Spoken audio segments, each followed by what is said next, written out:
د میدان وردګ ولایت جغتو ولسوالي ده.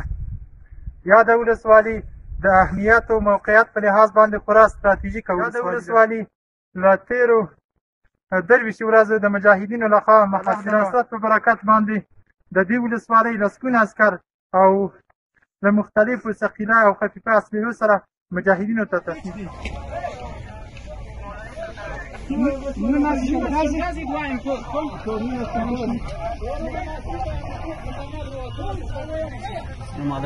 وعلیکم ونیسه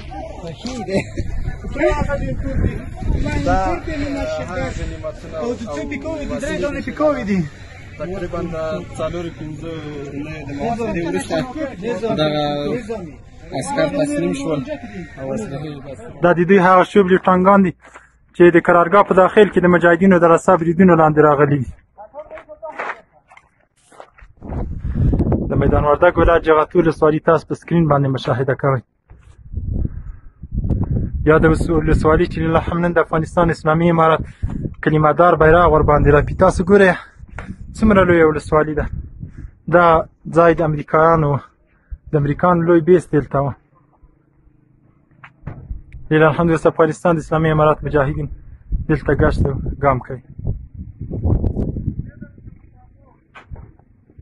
دا د ملي اردو استوګنځای دی. دا د ملي امنیت استوګنځای دی.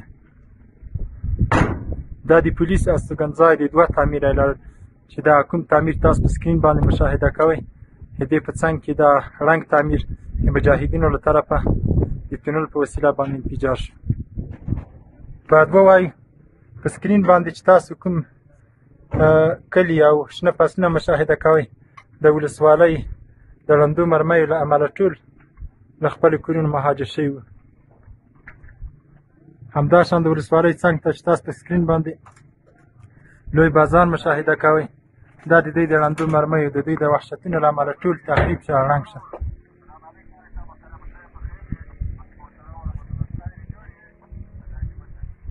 د لوی رب نصرت اذا جاء نصر الله والفتح چې کله د الله نصرت او فتح راشي نو خلک به ګوري چې د الله په دین کې ډلې ډلې داخلي. که نه د امکاناتو په لحاظ باندې د افغانستان د اسلامي امارت مجاهدینو د خپل قوت په لحاظ باندې دا فتح ممکنه نه و. خو دا هر څه د لوی رب نصرت او د مجاهدینو د قربانۍ فداکارۍ برکت.